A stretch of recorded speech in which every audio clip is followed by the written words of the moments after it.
Welcome back to Turning Hard Times into Good Times. I'm your host, Jay Taylor, and I'm really happy to have with me once again Richard Maybury.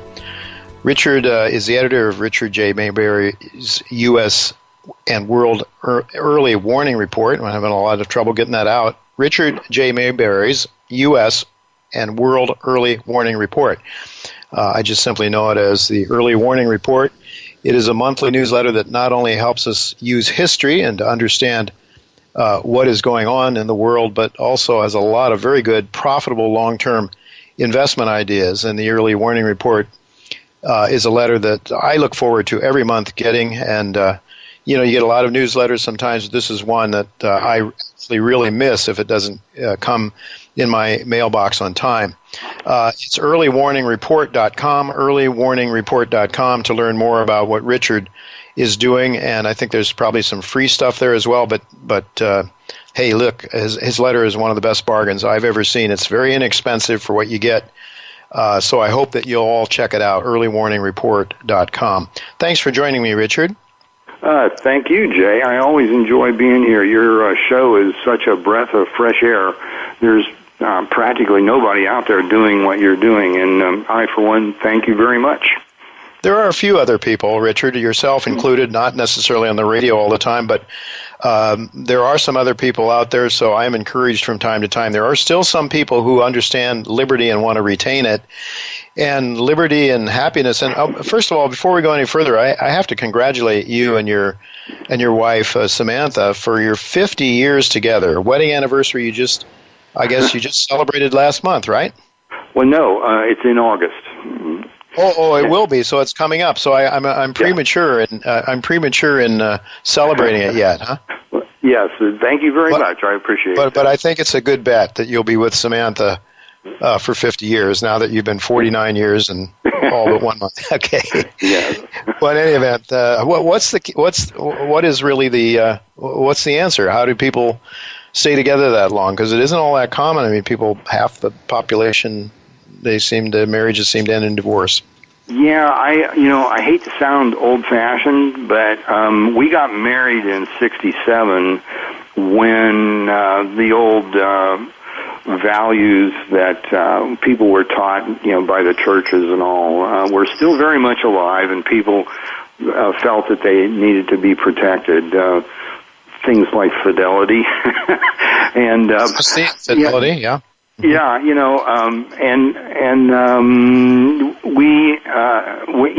while we pride ourselves on being very tolerant of anybody else's lifestyle, as long as the other people aren't hurting somebody, it's fine with us. But we've always stuck with what somebody might have been taught back in, let's say, 1920, and it's worked. Yeah. So, after some number of years, I've come to the conclusion that these old values and, taking a marriage vow seriously, those sorts of things became the rules for many centuries because they work. Yeah. And so I'm very pragmatic about it. If you found something that works, stay with it. So, stay with it. Yeah. Well, that's really, you've talked about this whole issue. A lot of the things that are going wrong geopolitically in our country and so on and so forth are because some of those old-fashioned values have broken down. The whole idea of making a promise and then keeping it, doing what you say you're going to do is one of the keys, right? Right, absolutely. I think that, that's probably the single most important one in a marriage. What has been lost is the understanding that marriage is a contract. And you're agreeing to do certain things when you get married. And now, what wasn't done back in the old days and is done some today, but not nearly enough, is for two people to sit down and work it out as a contract. I will do this and you will do that. Those sorts of commitments have to be made and they have to be kept. But I think one of the bad things about the old way of doing things is people just recite their marriage vows that somebody taught them that have been customary for centuries, and they don't really think about what they're saying or what the words mean. They really ought to make their own vows, and they ought to have their own personal written contract about what they're agreeing to. And I think that all by itself would eliminate a whole lot of marital strains. And it's not something that you would say to yourself, oh, gee, we didn't do that when we got married, so it's too late. No, you can sit down any day with your spouse and work out your marriage contract for the rest of your life. Well, that's a good idea. Mm-hmm. And occasionally revisit it. Maybe once a year, sit down and revisit it. Maybe there are some changes that you'd like to make. And since it's a contract, as long as both parties agree to the change, then it's a new contract.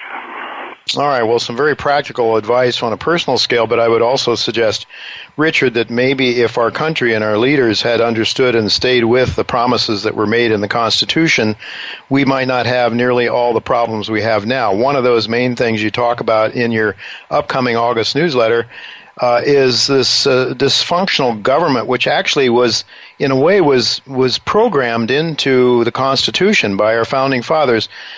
The idea that it could actually be a good thing that government is dysfunctional, of course, is something that we've been trained is not correct. We've been all, we hear every day on the news the dismay from the mainstream media about the health care agreement not breaking, the Republicans not being able to put through a health care agreement. But you point out in your upcoming letter that there's really some wisdom to that in fact it was almost designed to be dysfunctional if government gets too big and too powerful, right? Yeah, that's exactly right. The American founders were not a bunch of dummies, and they were intelligent enough to know that they were setting up a government, and a government has political power, and they knew what political power was. It's the legalized privilege of using brute force on persons who have not harmed anyone. And we're all entitled to use force in self-defense. But only governments have the legal privilege of initiating the use of brute force on people. It's hidden. It's a mailed fist in a velvet glove. Yeah. But it's there, and everybody knows when the government passes a law, what that really means is you will do what you are told, or people with guns will come to your home and haul you away to prison. Mm-hmm. That's the essence of government.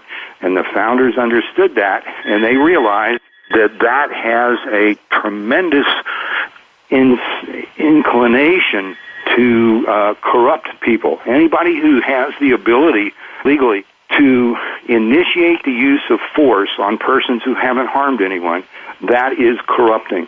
There's no getting around it. It's an evil thing. And the founders set up the whole system to minimize the use of force on people who haven't harmed anyone. They were scared to death of that power. And in fact, their recent studies have shown that they all were afraid of each other having that power. It's an amazing thing. If you had said to Jefferson, can you be trusted with this power? And he'd say, yeah, but I don't trust anybody else. Yeah.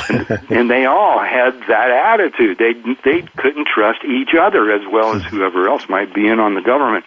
So, that's the first thing to understand about the early American system, that the founders were trying to prevent tyranny. Now, it lasted until the 20th century. It worked very, very well until the 20th century. And then the schools and the colleges were taken over by socialists, and socialists just love political power. They believe it's really nifty stuff because they have plans for us, and they don't want any of us to escape. And so they want that power to make sure that their plans are put into place. And a good example is Obamacare.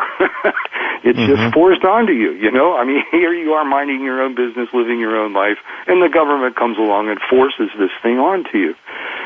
So the corrupting effects of power the understanding of that was kind of washed away in the 20th century as the socialists took over the schools and taught people that political power is really great stuff. And you get to like the mid-20th century, and there's practically no disagreement anymore between Democrats and Republicans. Their speeches sound different, and their advertising looks different, but their actual behavior is practically identical. They're all working hard to build the biggest, most powerful government in the history of the world, and they managed to do that.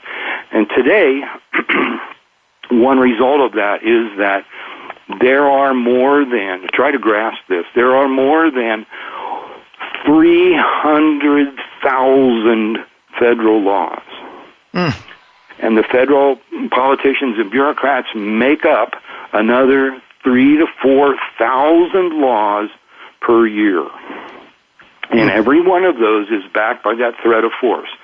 Do what you are told, or people with guns will come to your home and haul you away to prison. Most people aren't even aware of it. The actual fact is that the average American commits 3 felonies a day without even knowing it. And so you go to jail for felonies.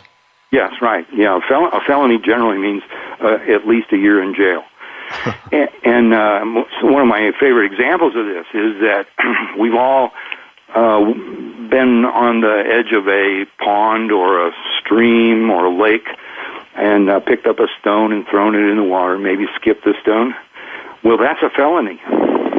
Is that right? And that's right. Yeah, that's these power junkies in Washington passed a law saying that if you put anything into a fresh body of water that isn't already there, it's pollution, and that's a felony. So even if it's on your own property. Yeah, even on your own property. If your 10-year-old child picks up a stone and skips it into the water, that's a felony. And that's America now. I mean, it's the freedom that we were born with is gone. And that brings us back to the founders. The system they created, if you read the Constitution and ignore the interpretations of the Supreme Court and other people, just read it the way it was written for the typical American back in 1787. Just sit down and read it, and what you'll find is that the thing is designed so that the politicians and bureaucrats can't get along with each other. They cannot get anything done. And there are the basic frame of it is you've got these 2 houses of Congress and the president, and everybody who's a lawmaker is just some guy who won a popularity contest somewhere. Yeah. We call them elections, but they're popularity contests. Sure. And so the whole federal government is run by these people who won popularity contests and who don't know anything necessarily about the things that they're making decisions about. And they're inherently split up, divided between a House and a Senate, and the process for making laws is just so cumbersome. It's very clear the founders really didn't want the government to do much of anything at all. And what would you call the hatreds, the jealousies that grew up under this system were extreme during the 19th century. There were numerous. It was very, very common for the senators and the congressmen, the representatives, to have fistfights on the floors of the legislature, and some of them were really bad. People would be crippled up for years. And there was one case, my favorite case, of them not getting along with each other and not being able to do anything to us because they didn't get along, was in 1857 when at least 30 congressmen went at each other in a full-on brawl on the floor of the House. And, I'd love to have been there to see that. But that's an example of how well the founders designed this thing so that there would be so much infighting that they wouldn't be able to do anything to us. And the result was that America became the most free country the world ever saw. And let's say, throughout the 19th century, the typical American, except for seeing the local sheriff, the local judge, and the mailman, the typical American had almost no contact with government at all. He never saw the government. There was no income tax. There were practically no regulations. He lived his life his own way. And the government was just this thing that he heard about that's a long way away, but it didn't touch his life other than for those 3 cases.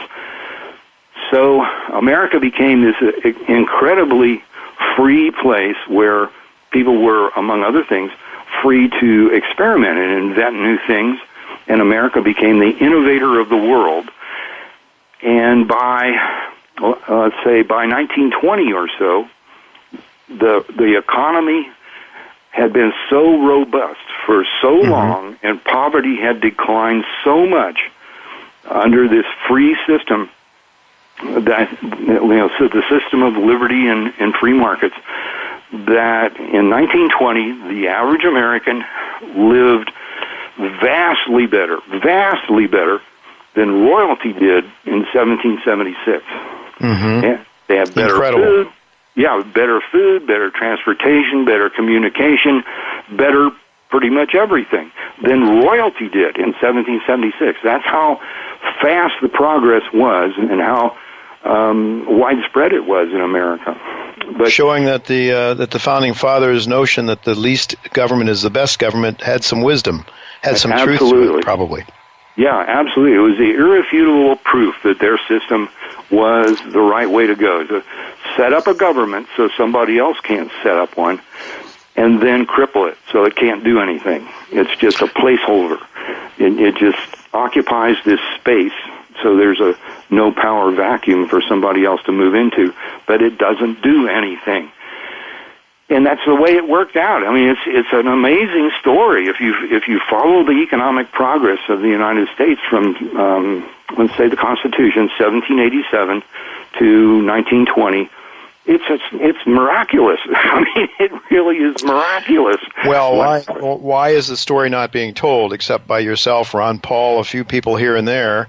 And why is it then that we've lost this tremendous amount of liberty? Because it seems as though if people understood it, they wouldn't want government doing all these things for them. But obviously, we've been programmed, I guess, through the universities and through all the institutions of our country, I guess, to get us to be subservient or get us to be dependent on government, I guess, right? Is that the idea? So that those that are providing the services can be in control our lives, get wealthier, have their access to the special privileges of money and power? Oh, absolutely, yeah. The awful thing that happened was this rise of socialism. It came along in the mid-1800s, and it grew. And you have to admit that, most of the people who believed in it back then were, they were good people. They just didn't understand enough economics to realize how insane socialism is. And so the socialists hit on this brilliant scheme to take over the schools and the colleges, which they did. And by 1920, you've got most of the population being taught socialism without even knowing it, not being told what it was. And that's really the case now. I mean, practically everybody that comes out of high school or college is taught to be a socialist and doesn't have the foggiest idea of what it is that they've actually been taught. And the studies show that the higher your level of schooling, the more socialist you tend to be. That's exactly right. No question about it. Well, Richard, how can this change? Because as I read your letter that's coming out soon, you seem to be suggesting that all this dysfunction is actually good news, but will people actually understand what you're talking about as a result of all of this dysfunction? Well, I mean, I understand this notion that government can't do only, they can't go more than so far because they become dysfunctional. But that people's minds have to change. They have to understand what liberty is and why it's desirable, because as they see it now, the masses see only the notion of more goodies is the good thing. And, as one investment banker told me some time ago, this misguided understanding of capitalism said that what capitalism is all about is getting as much as you can for as little work as possible, which in fact, of course, is not the case at all. True capitalism requires you to work extremely hard to compete with others who will come in to take profits away from you if you don't continue to do better and provide a better, more services and more supplies.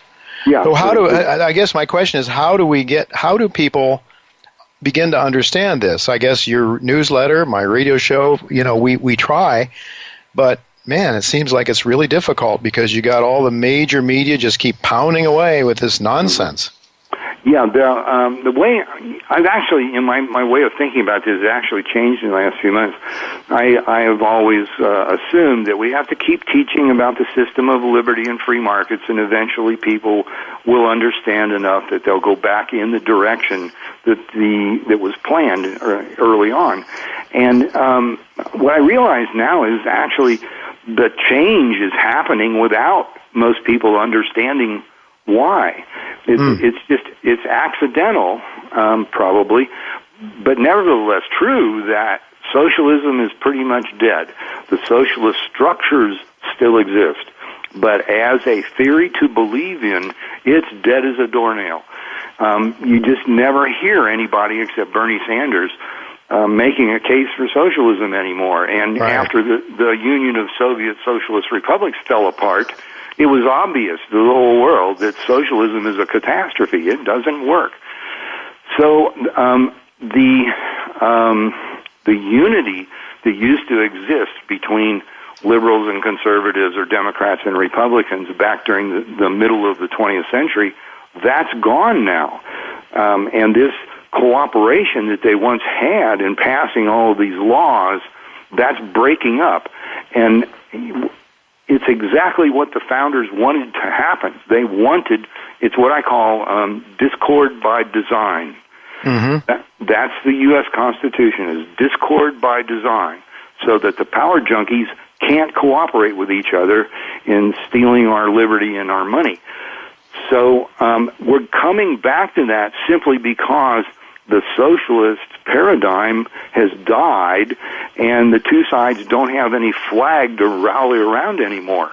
And they're up there in Congress and other parts of the government arguing and fighting with each other constantly now.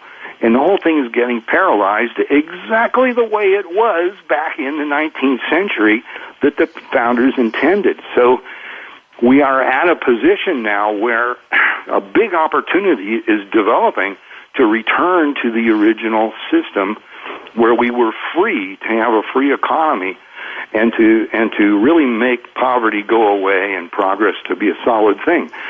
But for that to happen, Richard, with just a few minutes left, for that to happen, though, people are going to have to stop looking to other people for stuff and start doing it themselves, right? Yeah, do you think that's going to be a natural outcome of an inability of government to perform and provide the things people are counting on? Well, I think, as you know, because you do a lot of shows on this, among other things, and in your newsletter, the government's just it's faltering now. It's in deep trouble. It's got $20 trillion of debt. And as interest rates rise, it's got to pay more and more interest. It's headed for a financial disaster, and it's simply not going to be able to do the handouts anymore. The same situation is Europe is in. They believed in socialism for a while, and it wrecked the place. Yeah. So they're in deep trouble. And the U.S. is going to be the same way, and that's going to be the opportunity. People are going to be stuck without the government that they think is a permanent thing, and that's the chance for people like you and I, who still believe in liberty and free markets, to begin really getting some traction and showing people that the government is not your friend; it's your enemy, and it has ruined the country, and we got to go back to the original system. All right. Well, it seems to me that's absolutely true. We're getting broken, as one of my guests said recently. We're going to have to learn how to do things ourselves, because when the system breaks down, but that's good. I mean, we'll go back to the basics again, and then start trading with our neighbors, assuming, of course, the government will allow us to trade, to barter, to use currency. They want to take away that from us, too. They're proposing to do that. Richard, we're just about out of time. One thing I want to ask you about, because you're one of the few people that talk about this, and that is the velocity of money. This has everything to do with inflation or deflation. In your newsletter, you still see velocity very, very tame. What might change that?